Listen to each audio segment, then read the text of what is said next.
Γεια σας παιδιά, καλώς ήρθατε στην εκπομπή Pixel Roots. Στο σημερινό επεισόδιο έχουμε 10 αγαπημένα Souls-like παιχνίδια. Πριν δούμε τη λίστα, θα ήθελα λίγο να προσδιορίσουμε τι εννοούμε με τον όρο Souls-like και να θέσουμε κάποιους κανόνες. Με τον όρο λοιπόν Souls-like εννοούμε κάποια Action RPG παιχνίδια τα οποία πατάνε σε μια πολύ συγκεκριμένη φόρμουλα, σε μια πολύ συγκεκριμένη σχεδιαστική φιλοσοφία που γεννήθηκε στο στούντιο της From Software, αρχικά με τον τίτλο Demon Souls και μετέπειτα με τη σειρά Dark Souls. Τώρα, τι κοινό χαρακτηριστικό έχουν τα Souls παιχνίδια?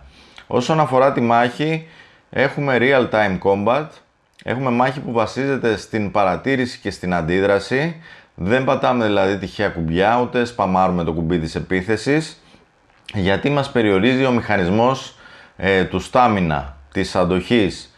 Δηλαδή κάθε επίθεσή μας, κάθε block, κάθε dodge έχει κόστος, άρα η διαχείριση του stamina είναι κλειδί για την έκβαση της μάχης. Έχουμε λοιπόν σαν πρώτο χαρακτηριστικό stamina based μάχες. Δεύτερον, έχουμε αραιά και σπάνια checkpoints και η εξερεύνηση μεταξύ των checkpoints ενέχει ρίσκο. Δηλαδή στην προσπάθειά μας να βρούμε εξοπλισμό, αντικείμενα, spells τα οποία θα κάνουμε upgrade το χαρακτήρα μας, μπορεί να πεθάνουμε και θα πεθάνουμε αρκετές φορές. Σε αυτά τα παιχνίδια όταν πεθαίνετε χάνετε τα resources και σας δίνετε μονάχα μια ευκαιρία να τα ανακτήσετε. Αν δεν τα καταφέρετε τα χάνετε για πάντα. Άρα σαν δεύτερο χαρακτηριστικό θα λέγαμε ότι η εξερεύνηση επιβραβεύει αλλά και τιμωρεί.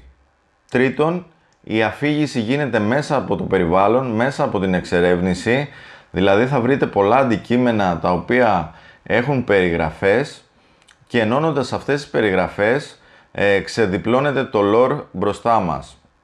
Αυτά λοιπόν είναι τα χαρακτηριστικά που έχουν τα Souls παιχνίδια. Εγώ στη λίστα προσπάθησα να συμπεριλάβω όσο το δυνατόν περισσότερο παιχνίδια τα οποία πλησιάζουν αυτή τη θεμελιώδη αρχή, αυτά τα κοινά χαρακτηριστικά που αναφέραμε. Επίσης θεώρησα σαν κανόνα άκρος περιττό να συμπεριλάβω παιχνίδια στη λίστα μου της εταιρείας που γέννησε το είδος, δηλαδή της From Software. Πάμε να τα δούμε.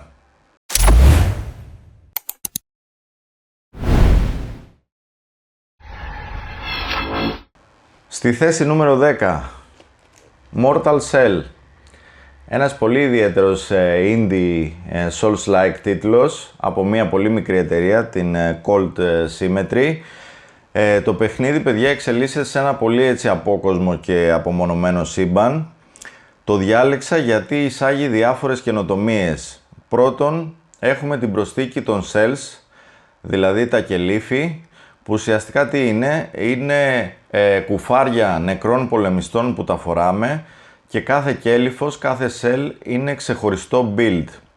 Από ό,τι καταλαβαίνω, παιδιά, η εταιρεία δεν είχε το χρόνο ή το budget να δημιουργήσει 100 διαφορετικά armors ώστε να διαμορφώσετε εσείς τον χαρακτήρα και σας δίνει έτοιμα builds να τα προσαρμόσετε, να τα φορέσετε ανάλογα τις ανάγκες σας μέσα στο παιχνίδι. Η δεύτερη καινοτομία είναι ο μηχανισμός του hardening, δηλαδή μπορείτε ανα πάσα στιγμή μέσα στη μάχη να πετρώσετε ώστε να μην δέχεστε damage και αν καταφέρετε, παιδιά, αυτό το μηχανισμό έτσι να τον τελειοποιήσετε, μπορεί να σας προσφέρει ιδιαίτερη γοητεία στο combat system. Γενικά η μάχη είναι αρκετά έτσι αργή, βαριά, μεθοδική. Τα όπλα μου άρεσαν, είναι λίγα αλλά πολύ έτσι εφάνταστα. Πολύ καλοσχεδιασμένα ήταν και τα bosses. Μ' αρέσαν και αυτά. Τώρα στα αρνητικά θα πω ότι ο κόσμος ήταν λίγο μονότονος. Συνεχώς ο μιχλώδης έτσι με κούραζε. Κακό level design. Και υπήρχε μία ασάφεια στο πού πρέπει να πας μετά, πού θα συνεχίσεις. Και τέλος το AI με μπέρδεψε έτσι των εχθρών, κάποια bosses με κοιτούσαν, δεν μου έκαναν επίθεση. Αυτά έχω να πω για το Mortal Shell. Πάμε στο επόμενο. Στη θέση νούμερο 9, Thymesia. Ένας πάλι indie τίτλος από μικρή εταιρεία. Δεν έχω να πω πάρα πολλά για το συγκεκριμένο. Θα πω μόνο ότι σίγουρα έχει ο κόσμος του επιρροές από τον κόσμο του Bloodborne και εδώ έχουμε κυρίαρχη θεματική την αρρώστια που εξαπλώνεται και προκαλεί αποσύνθεση. Όσον αφορά τη μάχη, έχουμε σίγουρα επιρροές από Sekiro. Έχουμε γρήγορη μάχη, aggressive, βασισμένη στο deflect. Θα σας πάρει λίγο χρόνο να εξοικειωθείτε, να τελειοποιήσετε τη μάχη, αλλά όταν το καταφέρετε θα δείτε ότι είναι άκρως εθιστική. Το παιχνίδι είναι αρκετά σύντομο, είναι 10-12 ώρες σε διάρκεια, πολύ έτσι σύντομο για Souls-like τίτλο. Επίσης θα δείτε πολλά επαναλαμβανόμενα μοτίβα, δηλαδή πολλούς έτσι ίδιους εχθρούς, πίστες.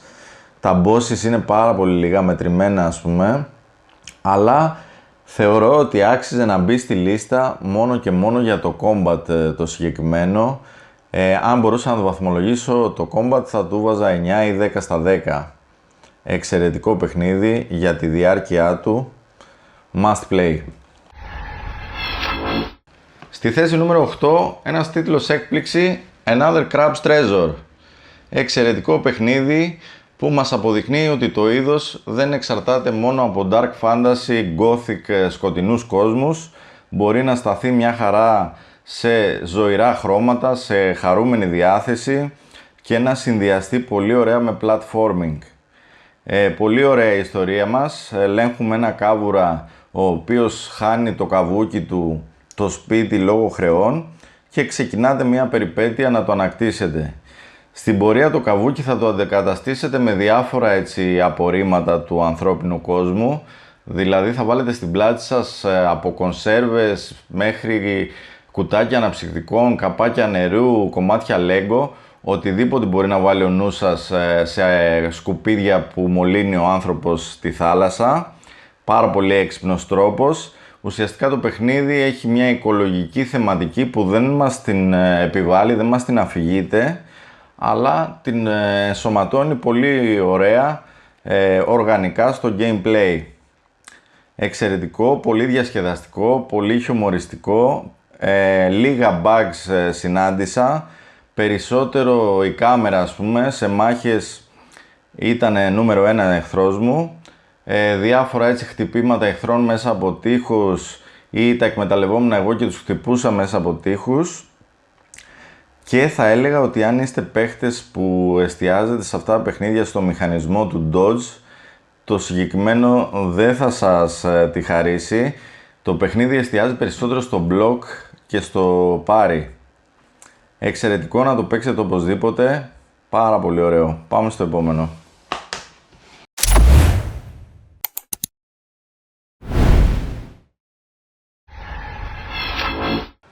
Στη θέση νούμερο 7 έχουμε το Wulong Fallen Dynasty από την Team Ninja. Η Team Ninja έχει κάνει κι άλλα Souls-like παιχνίδια και φαίνεται ότι η εταιρεία, παιδιά, δανείζεται τη ραχοκοκαλιά των Souls παιχνιδιών, αλλά έχει μια δική της προσέγγιση, μια δική της προσωπικότητα που κάνει τα παιχνίδια της πολύ ιδιαίτερα, πολύ έτσι μοναδικά. Στο συγκεκριμένο έχουμε πάρα πολύ γρήγορη μάχη, θυμίζει πάρα πολύ Sekiro. Απλά εδώ το χρονικό παράθυρο για deflect είναι αρκετά μεγάλο και κάνει το πάρει πάρα πολύ εύκολο και θυστικό θα έλεγα.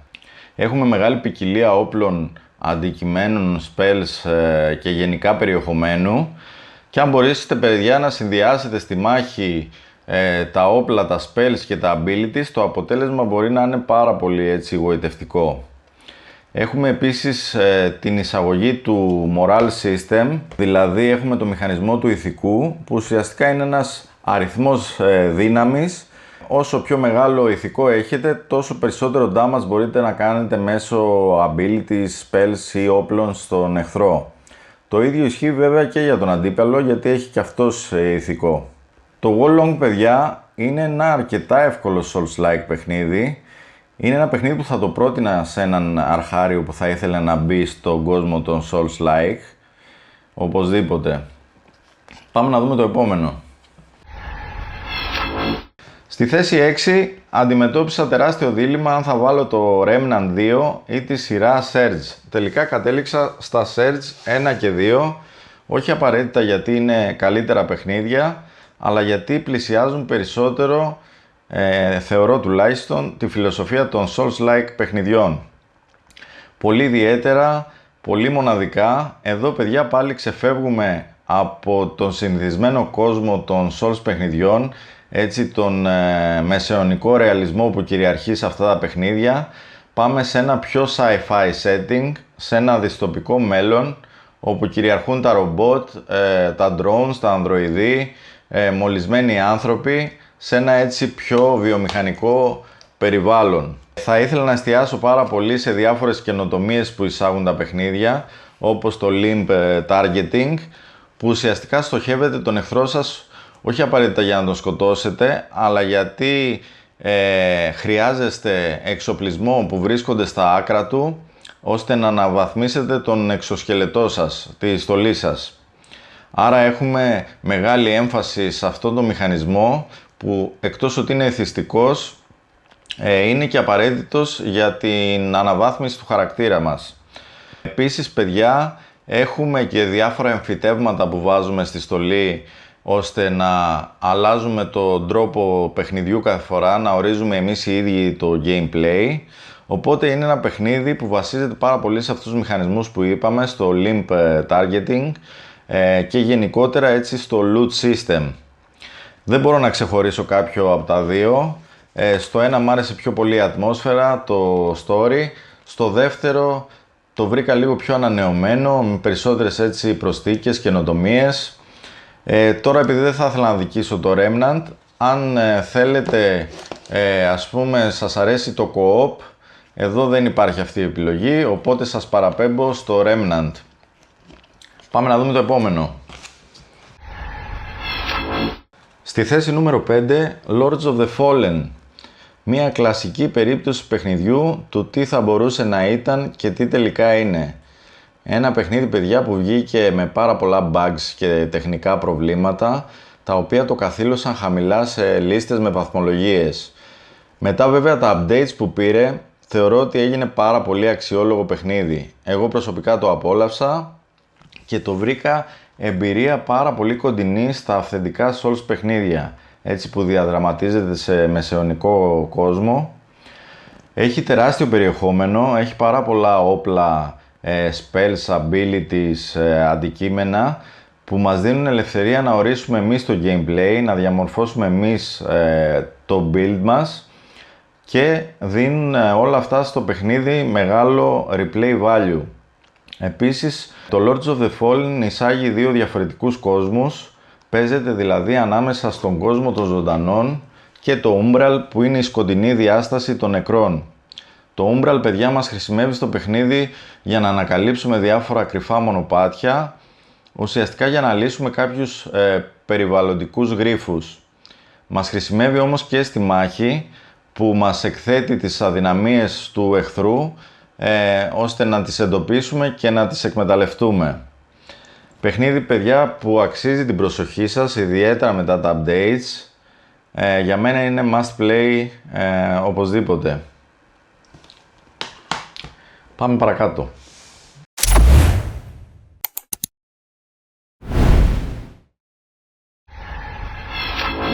Στη θέση νούμερο 4, Wuchang Fallen Feathers. Ένας πρόσφατος τίτλος με κινέζικο folklore, κινέζικη μυθολογία, και εδώ σε αυτόν τον κόσμο κυριαρχεί μία άγνωστη ασθένεια από την οποία πάσχει και ο χαρακτήρας μας, η Wuchang, και είναι και η αρρώστια ο λόγος που έχουμε δυνάμεις μέσα στο παιχνίδι.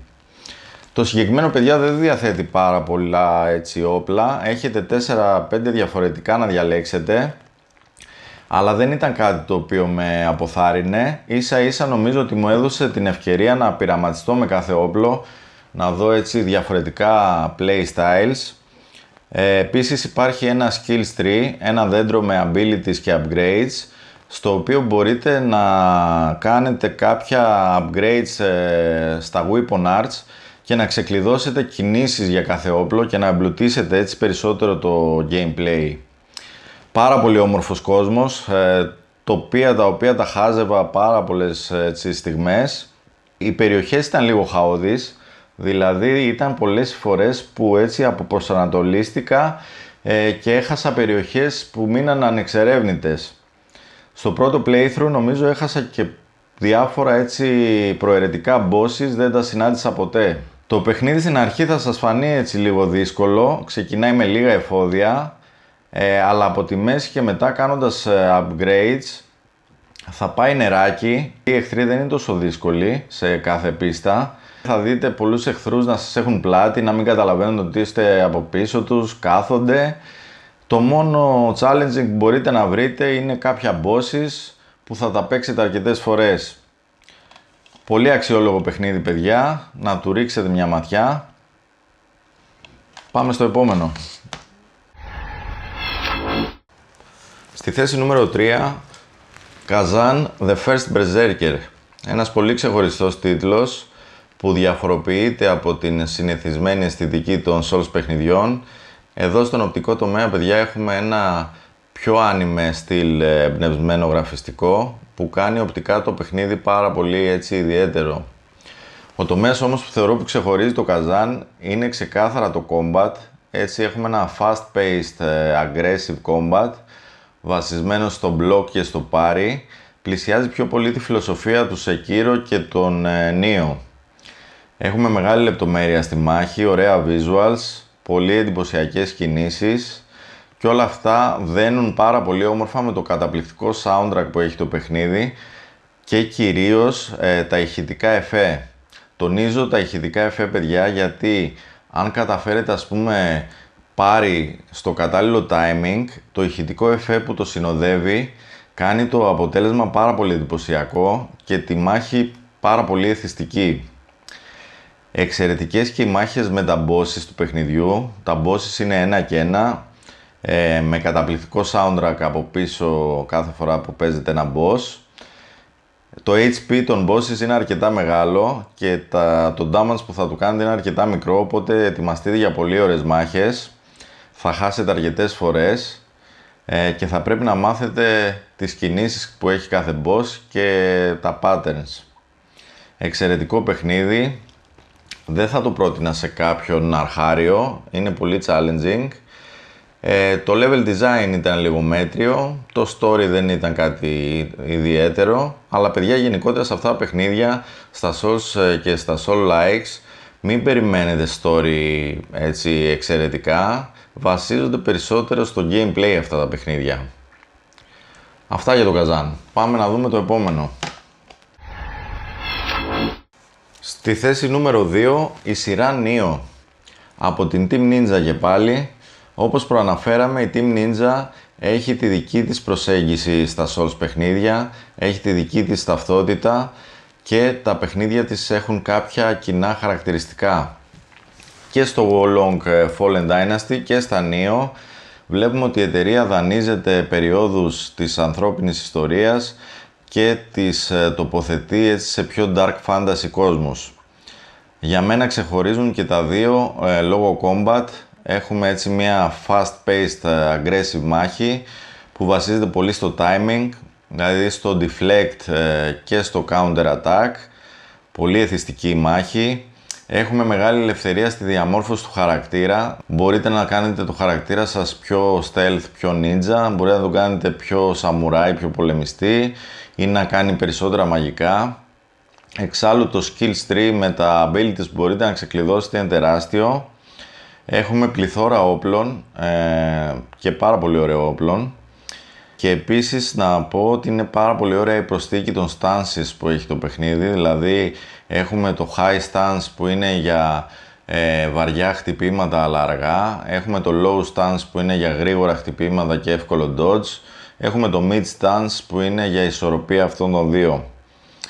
Επίσης θα πρέπει να αναφέρουμε ότι τα Nioh είναι mission based παιχνίδια, όπως και το Kazan.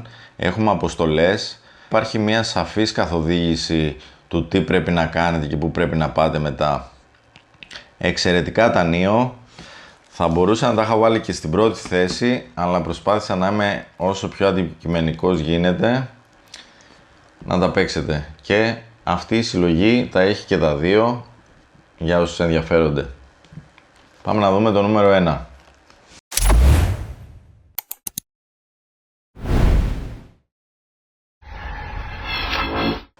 Και στη θέση νούμερο 1 και όχι άδικα, το Lies of P.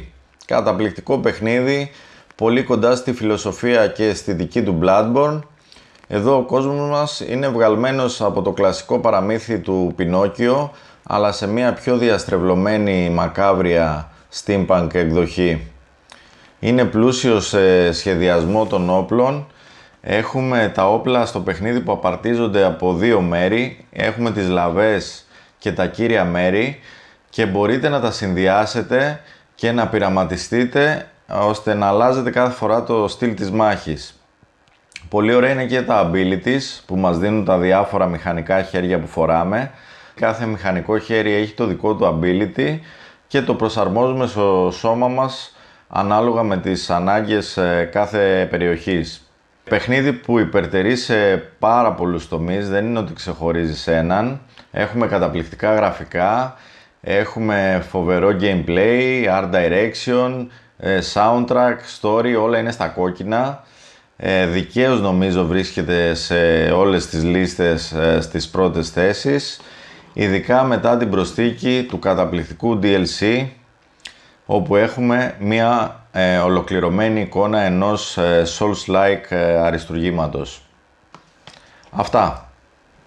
Αυτή λοιπόν ήταν η λίστα με τα 10 αγαπημένα μου Souls-like παιχνίδια. Προφανώς θα υπάρχουν κάποιοι τίτλοι που θα περιμένετε να τους δείτε, αλλά δεν τους είδατε στη λίστα. Αυτό γιατί, όπως σας εξήγησα και στην εισαγωγή, θεώρησα ότι θα ήταν καλύτερο να συμπεριλάβω παιχνίδια στη λίστα που πατάνε όσο το δυνατόν περισσότερο στην καρδιά των Souls χαρακτηριστικών και όχι κάποια action RPG που δανείζονται κάποια στοιχεία από αυτά. Δηλαδή τίτλοι όπως το Wukong ή το Jedi Fallen Order Survivor δεν θεωρώ ότι δεν είναι καλά παιχνίδια, είναι πάρα πολύ καλά παιχνίδια, απλά δανείζονται κάποια στοιχεία από τα Souls και δεν τα θεωρώ τόσο Souls-like εμπειρίες. Θα μπορούσαν να μπουν κάλλιστα σε άλλες λίστες με τα 10 καλύτερα action RPG. Προφανώς κάθε άποψη είναι υποκειμενική. Θα ήθελα πάρα πολύ να μάθω την άποψή σας κάτω στα σχόλια και για τη λίστα μου, αλλά να μου προτείνετε και δικά σας αγαπημένα Souls-like. Αν σας άρεσε το επεισόδιο, αν σας αρέσει η εκπομπή, μπορείτε να μας κάνετε ένα like και ένα subscribe στο κανάλι, να μας δώσετε έτσι λίγο feedback να κάνουμε νέα επεισόδια. Αυτά προς το παρόν. Stay physical και τα λέμε.